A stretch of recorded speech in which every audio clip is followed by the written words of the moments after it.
Dauria and Bilasha. We have also economic impact, and it is the report says that 3 out of 4 people live in a poverty, and these people mostly depend on agriculture, which has mostly been affected by the climate change. So now I'll welcome Mr. Kamande to take us through the SDGs, today's SDG 13 webinar. So Mr. Kamande, karibu sana. Yeah, thank you, Tito. Ladies and gentlemen, participants, welcome to my presentation. And at this point, I would like to start by communicating the apologies of Modoni Kanyana, who was also part of this webinar. She has had an emergency, and this could not allow her to be with us now. And we ask you to bear with us, and we think the rest of the team will manage to get us through the webinar as had been planned.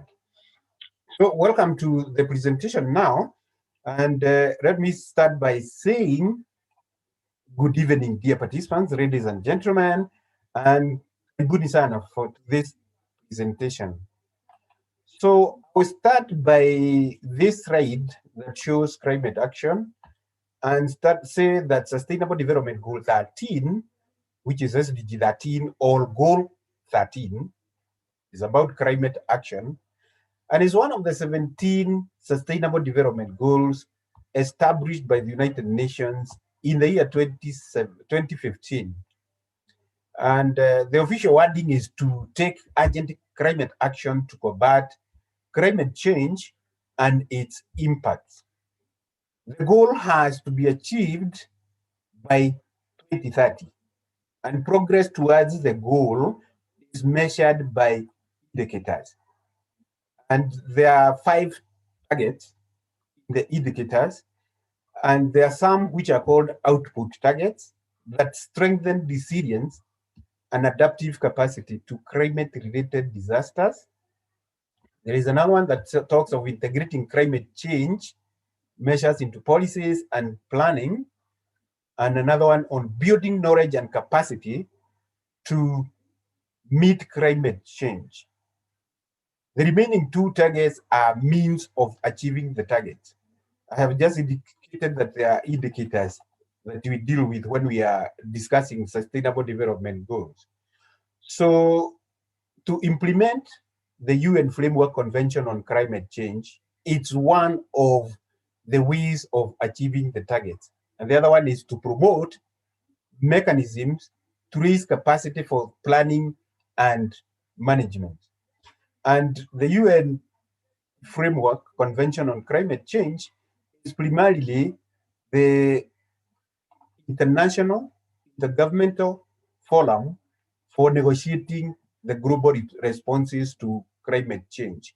So those are some of the concepts that one has to interact with when we think of measuring the progress that we are moving towards better climate. So why should we worry about climate change? The effects of climate change span the physical environment, our ecosystems, and human societies. So that is one great reason as to why we should be worried about climate change. It also includes the economic and social changes which stem from living in a warmer world. For example, these days in Nairobi, it's pretty warm. So you can think of what would happen if temperatures move up beyond the temperatures that we are experiencing now. So there is also human-caused climate change, which threatens sustainability. So we talk of an unsustainable world, and it's important for us to continue thinking of how we are going to survive, not to mention that we still have to take care of the future generations. You remember, in the definition of sustainability, we talk about catering for the needs of the current populations as we think of the interest of the future generations. We need to be very sensitive, because higher climate sensitivity means increases to heat extremes. And it would mean that will see grid flow on changes to other climate features, such as extreme rainfall, sea level rises, extreme heat waves, and more. And this reduces our ability to adapt.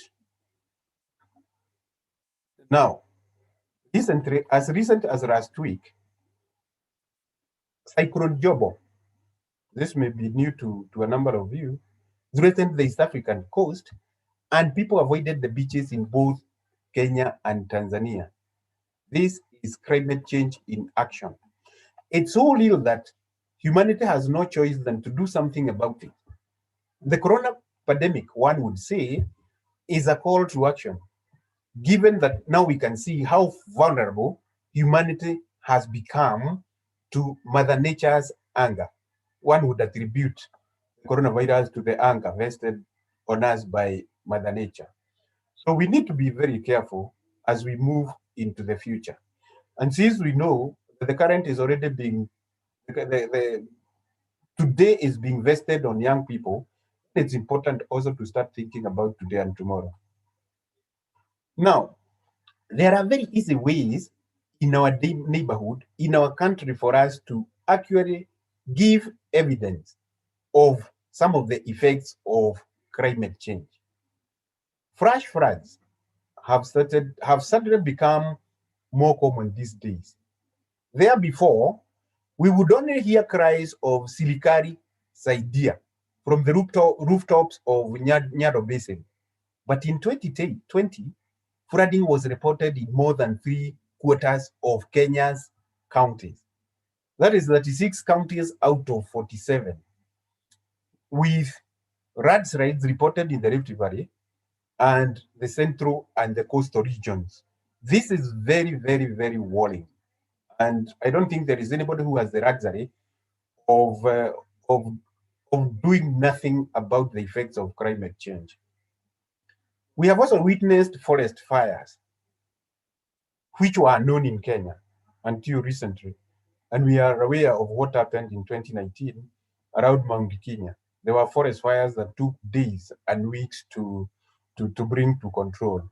So these are the easy things that one would just see around them that will tell us that we are really living in very bad times. The world has no choice than to take decisive actions that will bring us back to equilibrium that would allow life to continue as before. So then, what is the world doing about it? Together with Agenda 2030 and the Sustainable Development Goals, the world congregated in Paris on the 22nd of April 2016 and crafted what now is known as the Paris Agreement. And the Paris Agreement was adopted by 196 parties at the Conference of Parties 21, commonly known as COP21, in Paris on December 12, 2015, and entered into force on 4th December 2016. So the goal of the agreement is to limit global warming well below 2 degrees and preferably 1.5 degrees Celsius compared to the pre-industrial levels. So the pre-industrial levels, we are talking about the 17th century, because since the Industrial Revolution, we have witnessed a lot of damaging events that have threatened climate the way it was known before the Industrial Revolution. So now the world has committed to bringing down temperatures rising to not more than 2%, and preferably to 1.5%, 1.5 degrees, compared to before the Industrial Revolution. To achieve this long-term temperature goal, then countries, without exception, aim to reach global peaking of greenhouse gas emissions as soon as possible to achieve a climate neutral world by the year 2050. These greenhouse gas emissions, are the ones that make the ozone layer arrest and capture heat in the Earth's atmosphere. So we need to reduce the emissions of greenhouse gases. The Paris Agreement, one would say, is a landmark in the multilateral change processes because for the first time, a binding agreement brings all nations into a common cause to undertake ambitious efforts to combat climate change and adapt its effects. For example, recently, our big brother United States summoned the world to a climate change summit. I think it was about 4 days ago.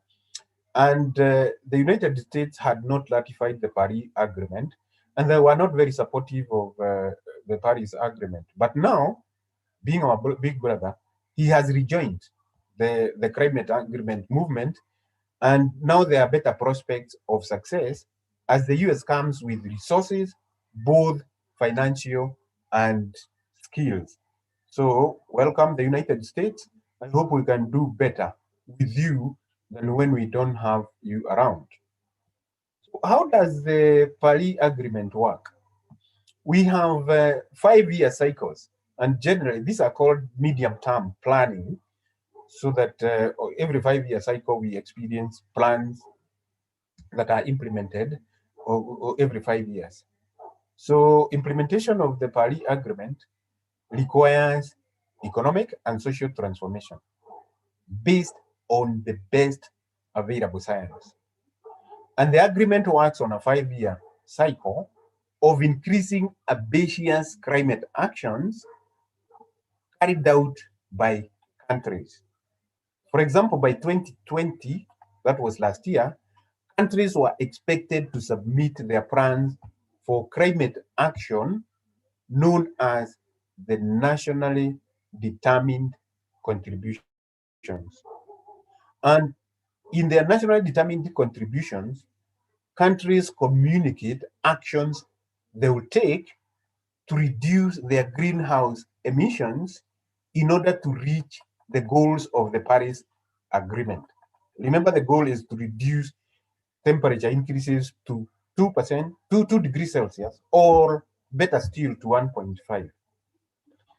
So additionally, countries also communicate in the nationally determined contributions actions they will take to build resilience to adapt to the impacts of rising temperatures.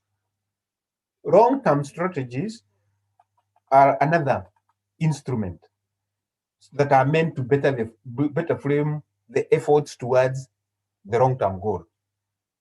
And the Paris Agreement invites countries to formulate and submit again by the year 2020 their long-term greenhouse development, greenhouse gas emission development strategies.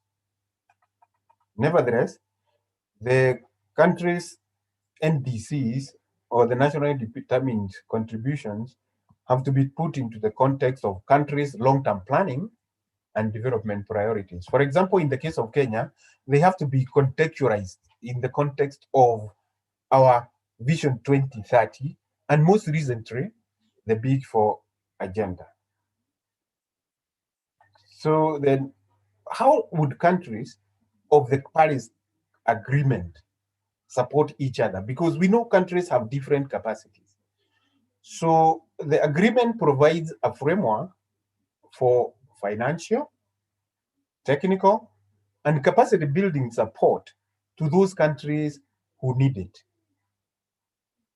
For example, in the area of finance, the agreement reaffirms that developed countries should take the lead in providing financial assistance to countries that are less endowed and more vulnerable, while for the first time also encouraging voluntary contributions by other parties. Now, you remember last week we learned about partnerships in SDG 17, and this is now a demonstration of partnerships in place, whereby the stronger ones support the weaker ones. Climate finance is needed for mitigation, and the world has crafted the global climate finance arrangement because large-scale investments are required to significantly reduce emissions. So climate finance is equally important for adaptation, as significant financial resources are needed to adapt to the adverse effects and reduce the effects of climate change. Then the other one is technology. And technology, one would agree, is equally important. The agreement speaks of the vision of fully realizing technology development and transfer for both improving resilience to support climate change and reducing the emissions. It establishes a technology bank, a technology framework to provide overarching guidance to the well-functioning technology mechanism. The mechanism is accelerating technology development and transfer through its policy and implementation arms. Then the other area is capacity building. And we start by observing that not all developing countries have sufficient capacities to deal with many of the challenges brought by climate change. In fact, as an example, and we mentioned it last week, we are receiving COVID-19 vaccine through the COVAX initiative. And the COVAX initiative is meant to help poor countries who cannot afford the medicines from the market to access the vaccines. So we need to deal with the incapacities of developing countries. So as a result, the agreement places great emphasis on climate-related capacity building for developing countries and requests all developing countries to enhance support for capacity building actions in their countries.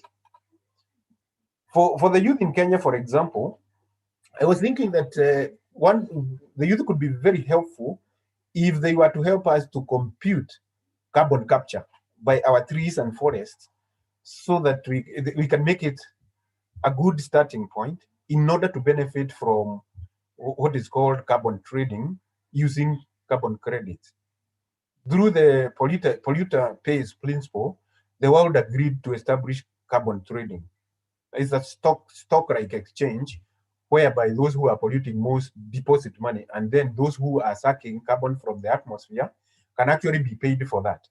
So it's important for young people to know that, because you can, every time you walk around, particularly in the rural areas, you find we have planted a lot of trees.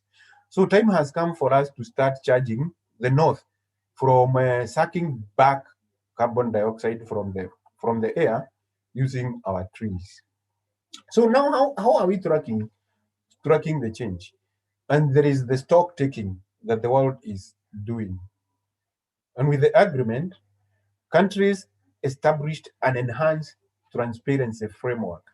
And this framework, starting in 2024, countries will report transparently on actions taken and progress in climate change mitigation, adaptation measures, and support provided for received. It also provides for the international procedures for the review of the submitted reports. The information gathered through the framework will feed into the global stock taking, which will assess the collective progress towards the long-term climate goals. So that is how the world is organized in terms of tracking progress of what individual countries and the collectivity is doing. So coming back home, we have the nationally determined contributions. And the question one would ask is, what has Kenya done about it? So let me inform you that Kenya submitted the nationally determined contributions on the 28th December 2016. And I would welcome all of you to visit the website of the Ministry of Environment and Forestry and download the national determined contributions, because it's only when you understand some of these things that you can figure out how you can be useful. Then disease, as commonly abbreviated, sets out both adaptation and mitigation contribution based on conditional support. The mitigation contribution included the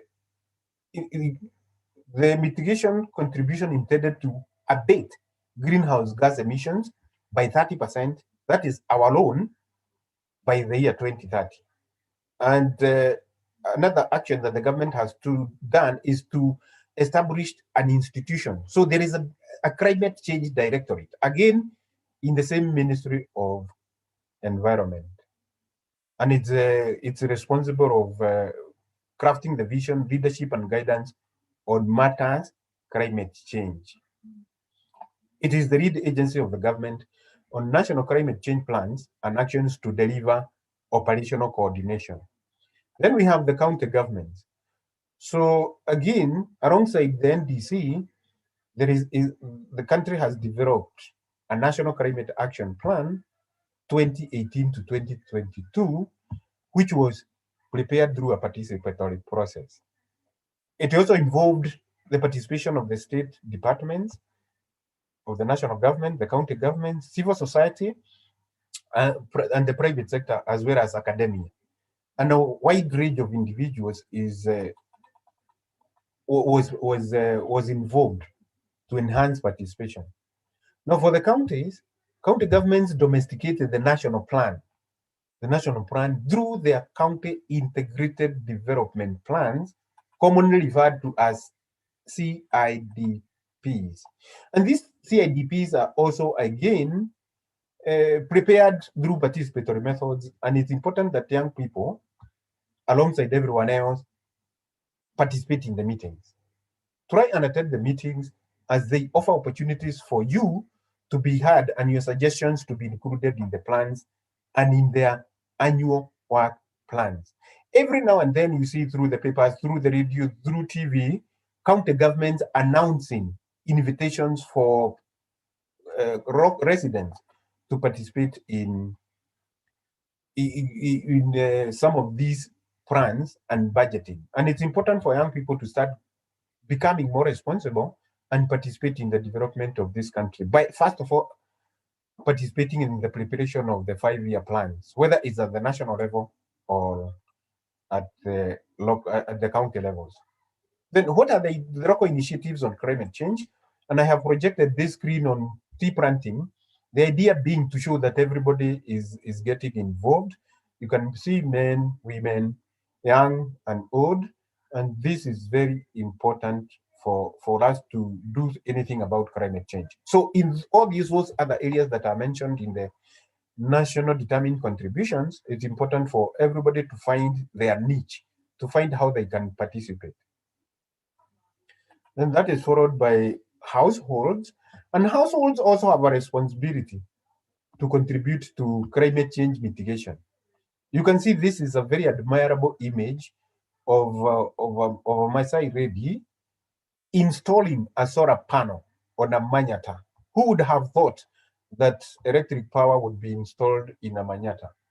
And many households have made small adjustments to their practices, particularly in farming, and in response to climate change. And in particular, people are changing planting decisions. You can see now we are adopting hydroponic farming, we are adopting grass houses. All these are small changes that are affecting climate change. Few households, however, are able to make more costly investments, for example, in agroforestry or irrigation, although there is a desire to invest in such.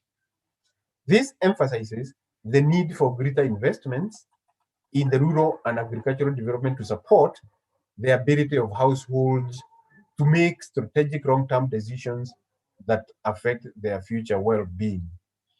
So I have just indicated that the lady on the image is planning to substitute use of non-renewable energy sources like kerosene in lighting up her manyata by using solar panels. So now she can use electric bulbs.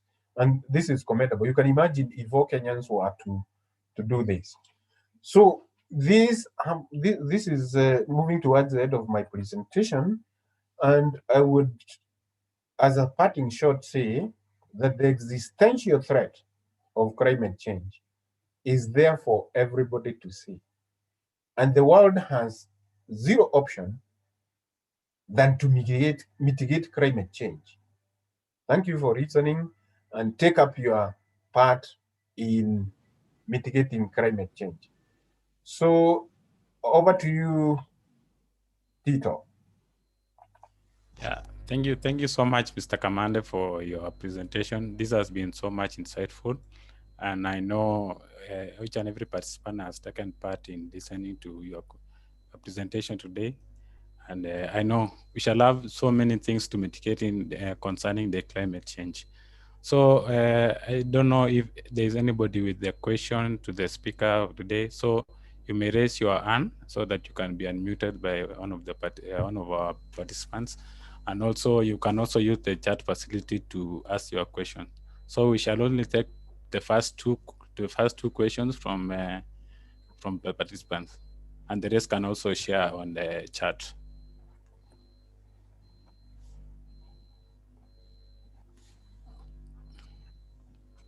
You can raise your hand. You can raise your hand if you have a question.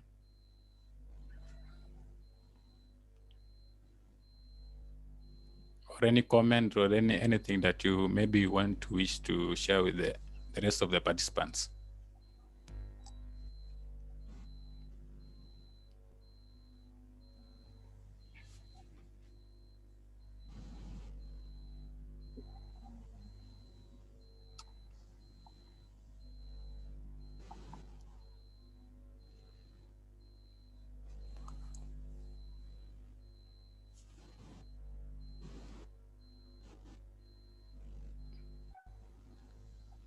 Is there anyone?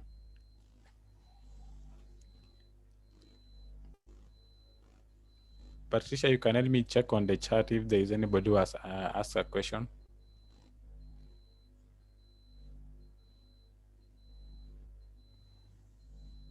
Carbon capture. Okay, I can see some.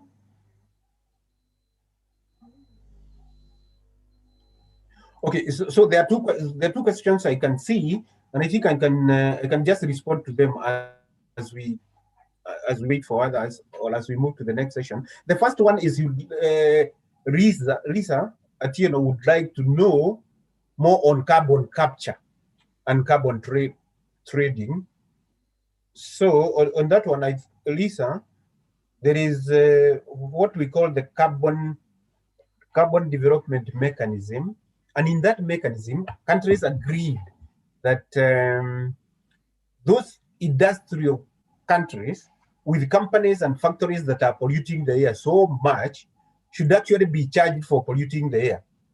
And then the money that they contribute as penalties is deposited in a stock exchange. And there is now what is called carbon trading. So in that carbon trading, countries like Kenya, which has got a lot of trees, can actually try to compute the amount of carbon that we are capturing from the atmosphere, and then go to the trading floor and actually sell our benefits in exchange of the money that is available. So the biggest carbon trading capital is Chicago, and they actually sell a lot of carbon credit. So when we are done, you can visit the website and just write the cleaner development mechanism and carbon credits, and you learn more, because during this webinar, it's not possible to go beyond that. In which way did Jobo affect the Africa agriculture sector? Now, Helen Agola is asking how Jobo affected the agricultural sector. We can count ourselves lucky. Cyclone Jobo just came very recently to the East African coast line. We had been informed that it had originated in the coast of Madagascar, and we were expecting that it would be very harmful, only for it to come in a very lukewarm manner into the coast, into the East African coast. So we did not register anything that is likely to affect our agriculture. So again, over to you, Tito. Thank you so much. Thank you so much, Mr. Kamande. I don't know if there's anybody with a pressing issue before we continue.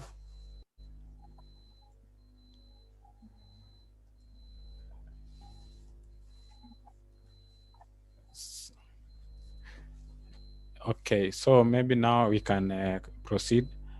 If you have anything maybe you want to ask, you can always put on the chat, and Mr. Commando will always will share his own input on that.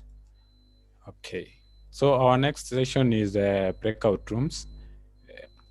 We have three rooms. So as earlier from the earlier presentation, there's some impacts that affect there's some impacts that have been affected by climate change. So with this, you have how do these issues relating to climate change in Africa affects you on a personal level.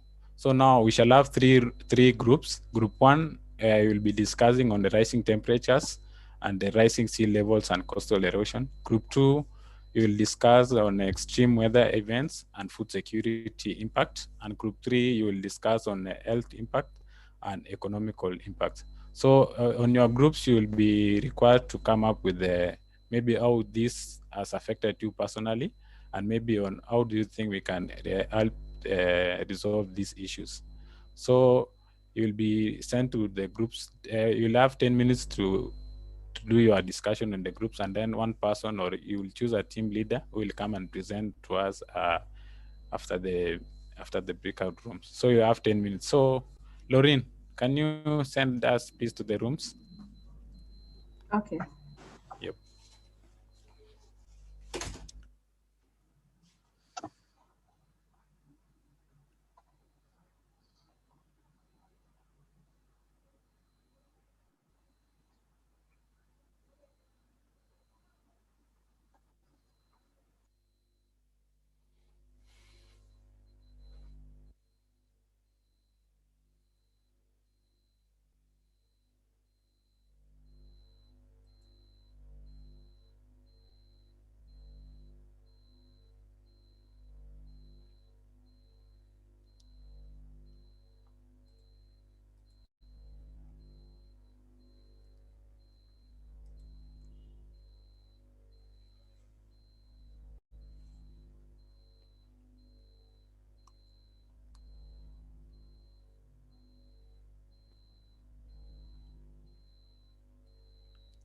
Laureen, I can see some 3 people still in the room in the main section. They are already assigned in the group, so they can just join. I see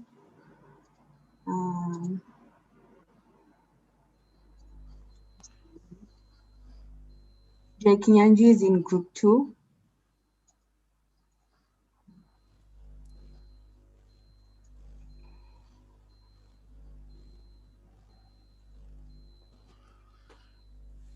Elijah, I don't know if you are still with us. Elijah, Japhet.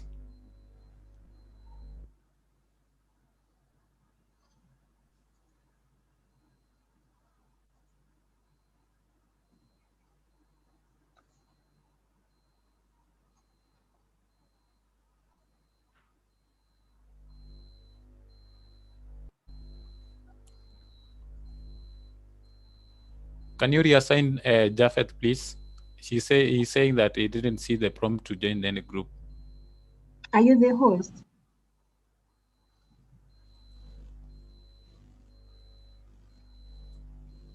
Okay.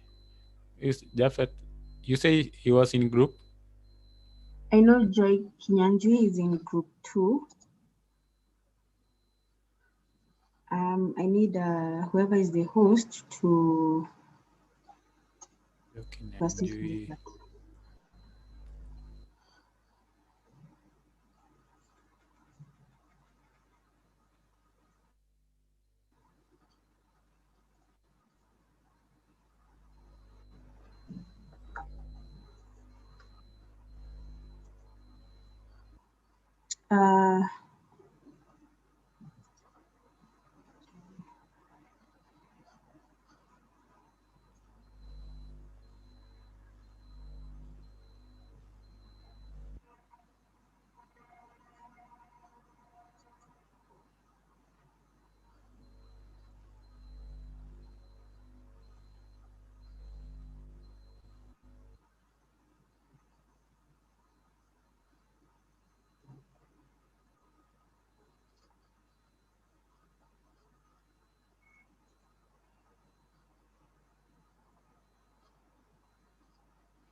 Tito, we are back. I hope everybody's back. Eh? I can see that the two of us are back. Yes. So you can move on and moderate the group reports. Okay, thank you so much. I hope you had an interactive session in the breakout rooms. So I'll just invite one representative from each group. So if you know you'll be presenting in each particular group, just raise your hand and we shall unmute you. And the rest can comment on the chat section on what you have discussed. Just maybe 1 or 2 points that you may have. So Patricia, you can, we may borrow your notebook so that you can note down the notes. You can share your screen. So if you know you are presenting for a group, just raise your hand and we will unmute you.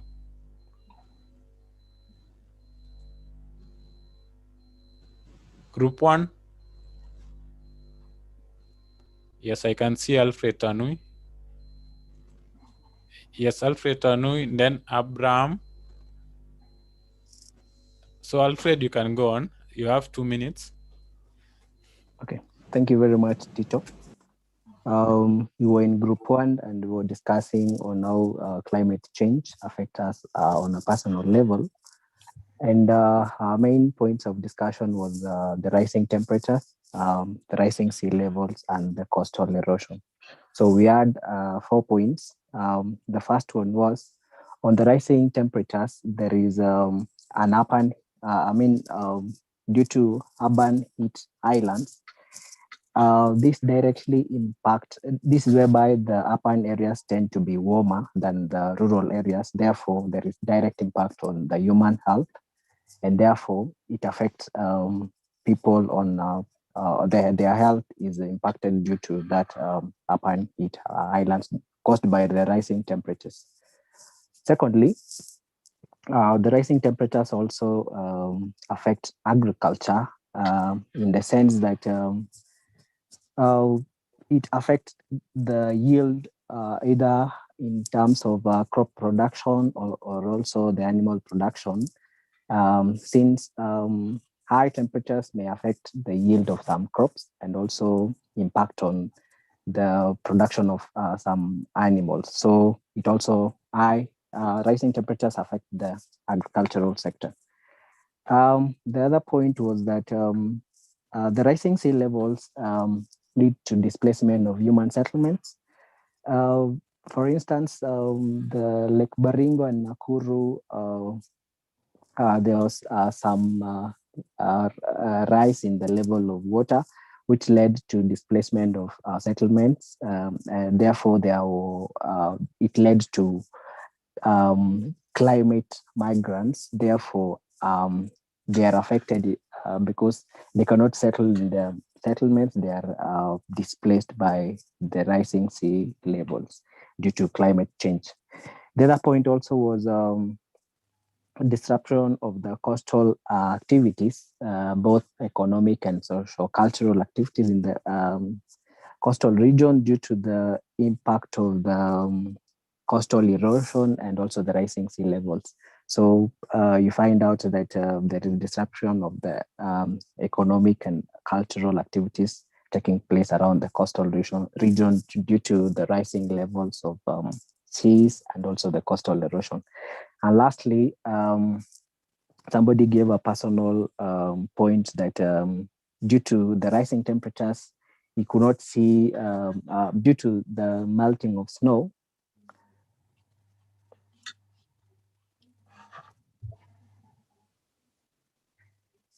he could not see the spectacular snow in Mount Kenya. Therefore, it affected him on a personal level, and that is basically due to the rising temperatures which caused the snow to melt. I think that's all for group 1. That's basically what we discussed.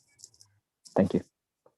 Yeah, thank you so much, Mr. Alfred. That is a very insightful presentation that you have made.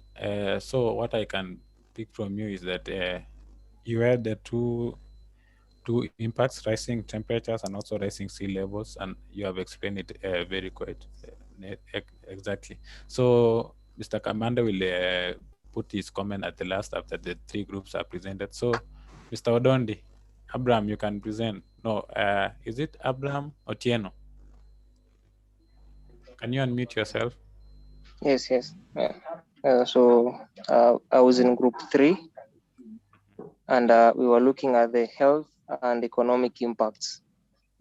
And we had a couple of points. So the first one was like climate change has affected food production in Kenya, and it has led to hunger.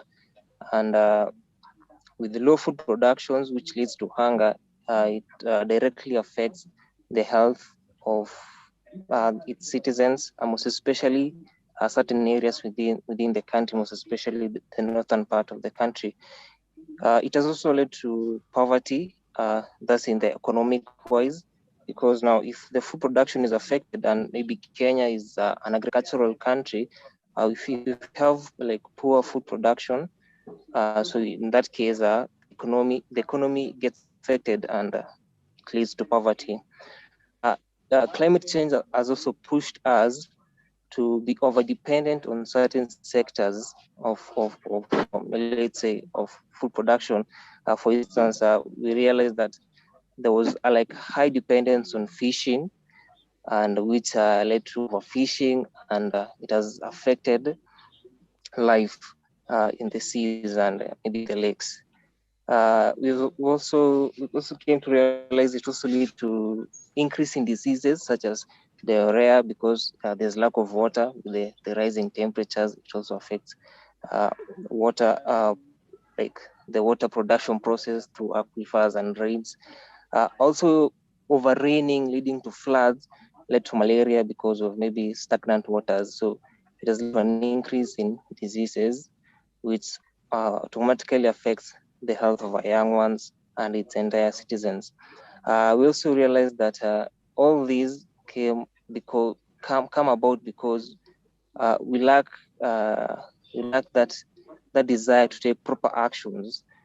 In a way, we are ignorant, and that's why it leads to such impacts such as health, because we realized like reusing or recycling or maybe disposing waste in a proper way, maybe taking waste and disposing them to rivers, them ending up to lakes, it leads to maybe poor health for people who depend on those lakes or those rivers within the community. Then maybe some of the actions that need to be taken are the obvious ones that we all know, such as maybe recycling, reusing, and also standing up as youths and taking the proper actions, making sure our voice is heard, and we take climate change seriously and we fight because we need to take care of our communities and maybe the coming generations. That's all we had. Thank you. In any case, I've left anything, the people whom I was with, I think they can share thoughts maybe later on. Thank you. Thank you so much, Abraham, for your contribution on Group 3. So what the main point maybe I can get there is that we as youth, we need to take responsibilities in maybe capping out these issues of the climate change. So somebody from Group 2?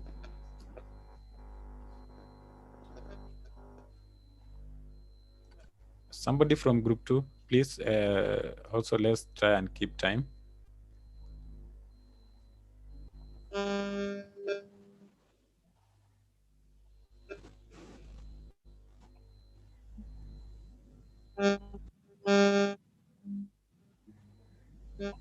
Hello, Lauren, can you give us the names of the people who are in Group 2, maybe? Group 2, we had Brian Ombati, Daniela Mogere, Elijah Mwindi, Helen Agola, Joy Kinyanjui, Karanja Paul, Paul Lucas, Samuel Wafula, Wanjiro Nganga. Somebody to volunteer, maybe you didn't have time to come up with the group leader.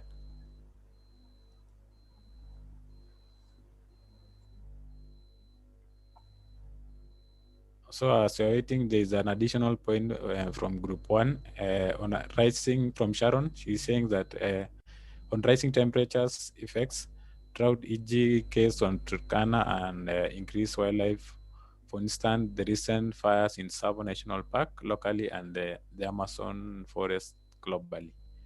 Also, Vincent is saying that impact on climate change on health, it leads to waterborne diseases, hunger, and poverty. This affects me. Affect me at you are one of the affectees who are affected at Libanzoya. So thank you so much for sharing. So maybe group 2, as they are planning up themselves. Mr. Commander, can you respond to this group 1 and group 3?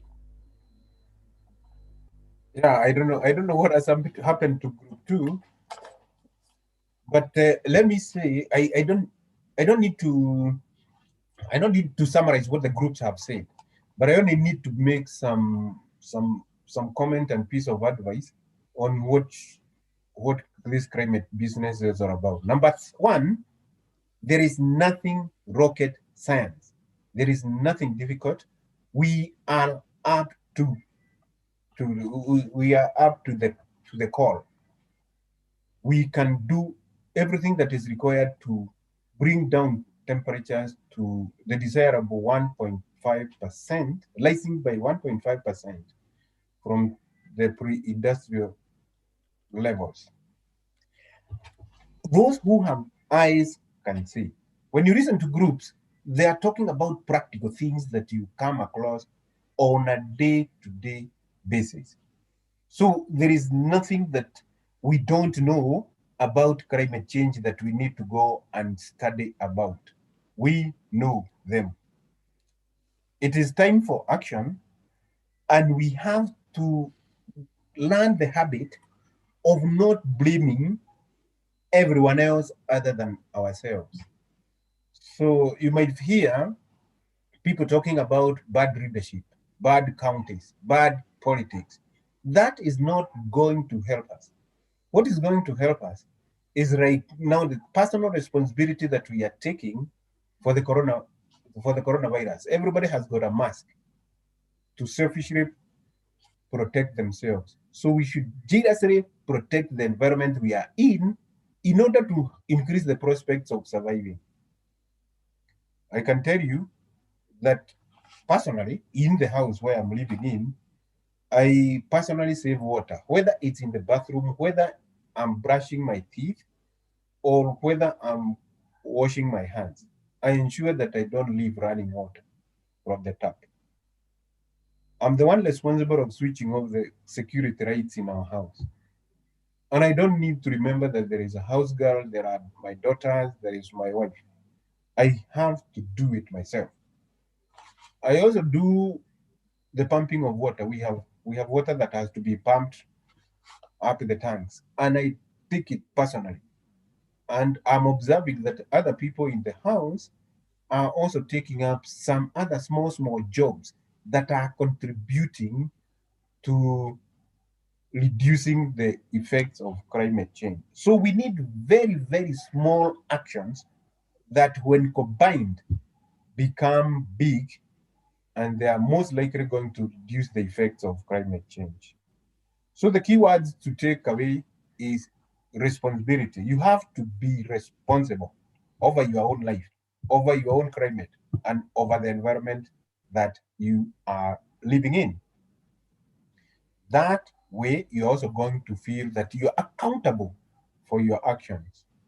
Young people have so much time that actually you can actually save our continent and our planet for that matter, to continue catering for the present and for future generations. So Tito, back to you. That is what I would wanted to observe as we come to one side of the webinar. Yeah, thank you so much, Mr. Commander, for your input on that. I can see that you are trying to connect the last webinars on responsible production and consumption to this one. So it's our keynote that maybe we need to be responsible in our day-to-day life. So I can also see Carol is typing saying that the best way in controlling rising temperature is planting trees, which take us to our next section on the poll. So for the group 2, maybe you can also use the you can also Tito, yes. We have Elijah Mwindi who's ready to represent group 2. Oh, okay. Can you unmute him, please?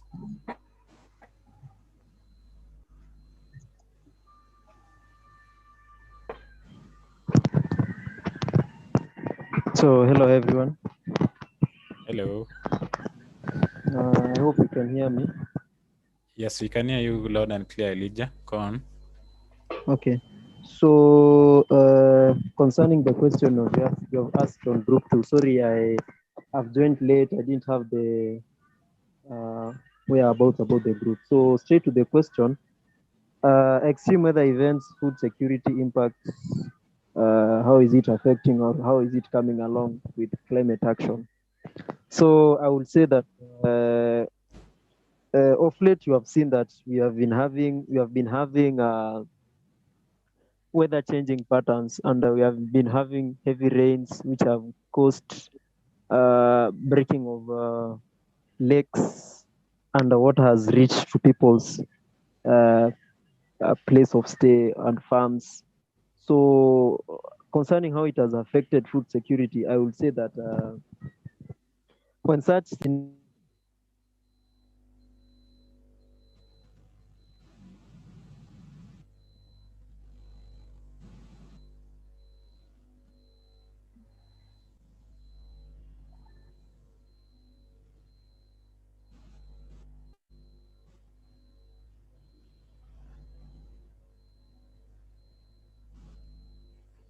Hello, Elijah, can you go on? Or we have lost Elijah? Hello, you can hear me? Yes, go on. So I was saying, when these lakes break, the waters come to people's land, and you find that they cannot farm, and since they depend of the farm food or the farm produce, you get that they cannot have food. So it ends up like people lack food, and working on the SDG 2, fighting zero hunger, it becomes a little bit hard because climate action has affected the people, whereby when the floods come, they clear away their lands. So you find that people having food, it will be a problem to them. Yeah. So I'll say that climate action has affected food security because people's land has been flooded with water, and before the water goes back to its normal place or normal levels, the people will have no food to eat. So it really affects a lot those people who are staying along the lake or river banks. Yeah, so thank you. Thank you so much, Elijah. Even though you hadn't, you entered late the group, at least you have shared something of that. So for the group 2 members who have not shared, also you can also put the chat. We can also see that one. Thank you so much. Okay, thanks. Okay. Thank you so much, Patricia, for sharing that. And so we shall now go to our next session on the poll session. Just a minute.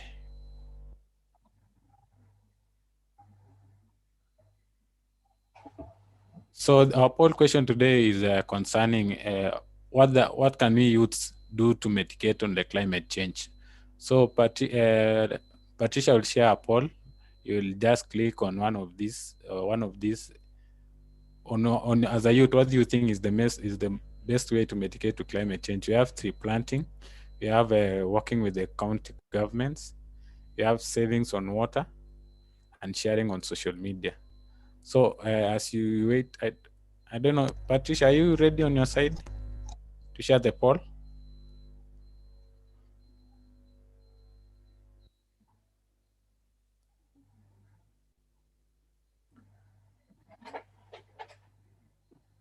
You will see a pop-up on your screen.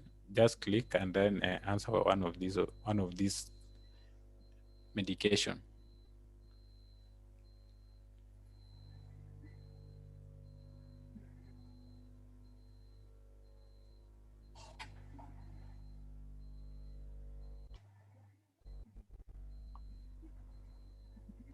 Lauren, can you share on your side? No, maybe we can ask Mr. Kamande or yourself to check if you're able to set it up. Okay, sorry. So maybe because of time, you can just put on the chat what do you think is the best way you can mitigate on the climate change, on the climate action, so that maybe we cannot we save on time. Yeah. So let me just let me just share again.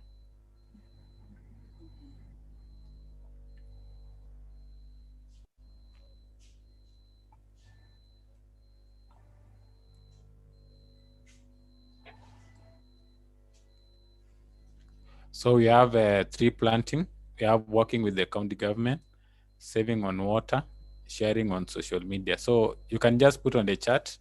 Let's take 30 seconds on that. So I can see a lot coming from tree planting. Vincent and I saying tree planting. Abraham working with the government. Dennis tree planting. Alfred Anui tree planting. Carol tree planting. Elijah. For me, tree planting serious and well facilitated tree planting exercise is good to go. Marvin Kimani is saying tree growing. Noen Cosmas, none of the above. I think you are trying to say none of the above. I think it's the best. Maybe Noen, we can also come write your comment. I can understand. Susan Oyeke is saying tree planting and saving on water. Brian Ombati working with the county governments. I think those are so far.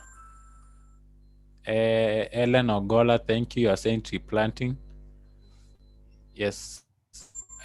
Alfred Tanu is also adding up and saying agroforestry. So as we go on, kindly put up on that, and also we shall get back to you.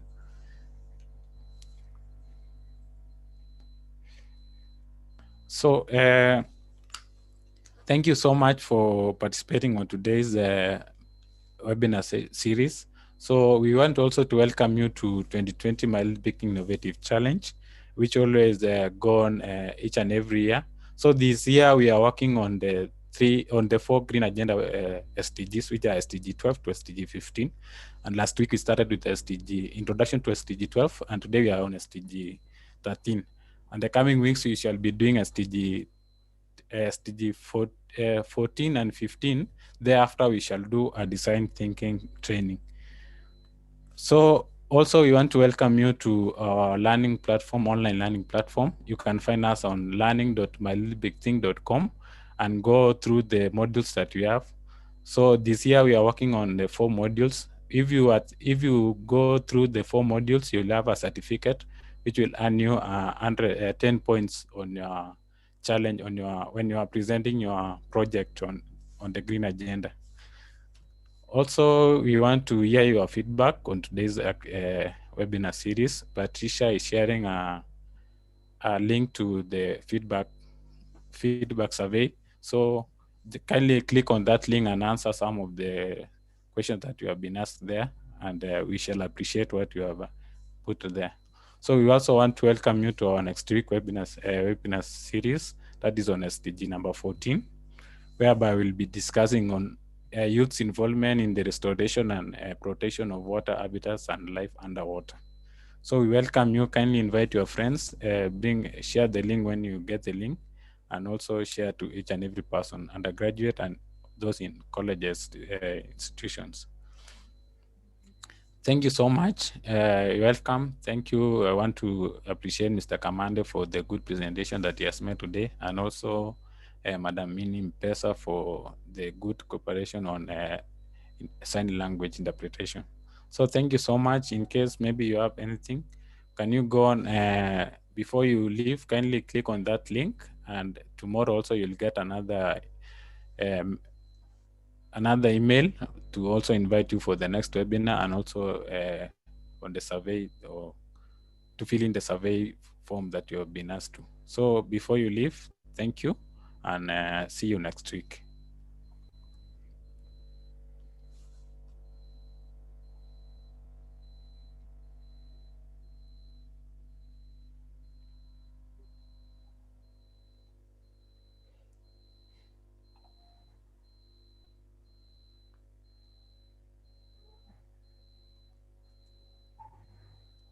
I can see some people are still raising their hand. I don't know what Sharon. Yes, Sharon. Hi, I had a question. Yes. Why 4 specific options chosen for poll? Because I believe there are quite a number of different things that youth can do towards climate action besides the 4 specific options that you provided. Okay. Was To answer there your the 4 specific ones?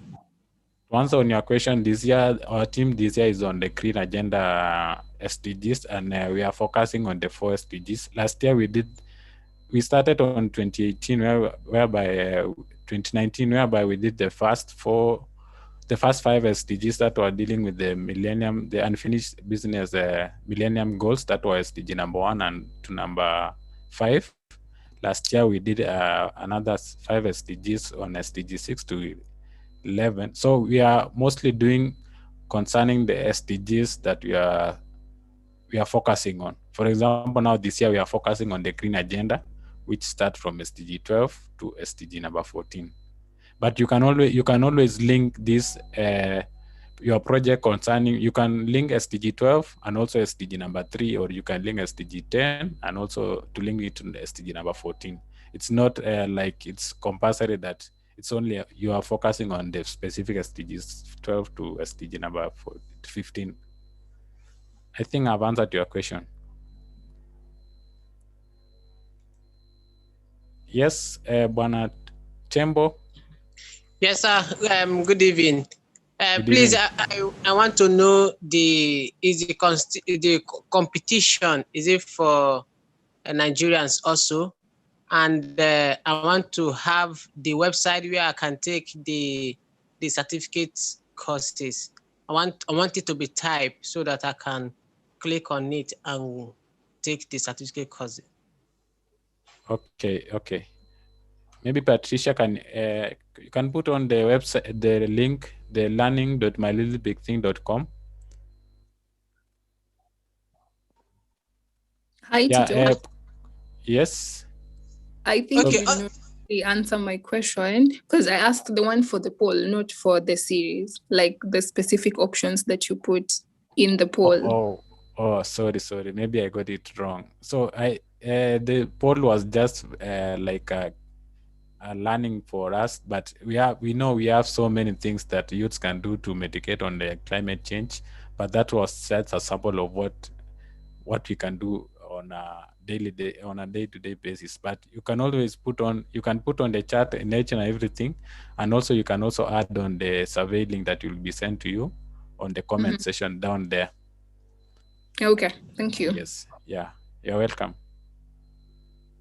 To answer on Temple's question is that this one is open for each and every African student or undergraduate student. You can apply for the challenge as long as you are an African. It's open to each and everybody, an African undergraduate or college student. Okay. How can we get the link for the application? We haven't launched the application yet, but it's ongoing. So after we have finished the 4 introductory SDGs on the green agenda, we shall now open the challenge. It will be gearing on the 4 SDGs, and thereafter we shall have a training to train on the design challenge, the design thinking of the 4 SDGs, on how you can pitch your project, on how you can present it, and how you can go forward with your project thereafter. Okay, thank you very much. You're welcome. So thank you so much, guys. So maybe you can leave at your own pleasure. Bye-bye. Have a good day. See you next week on Tuesday.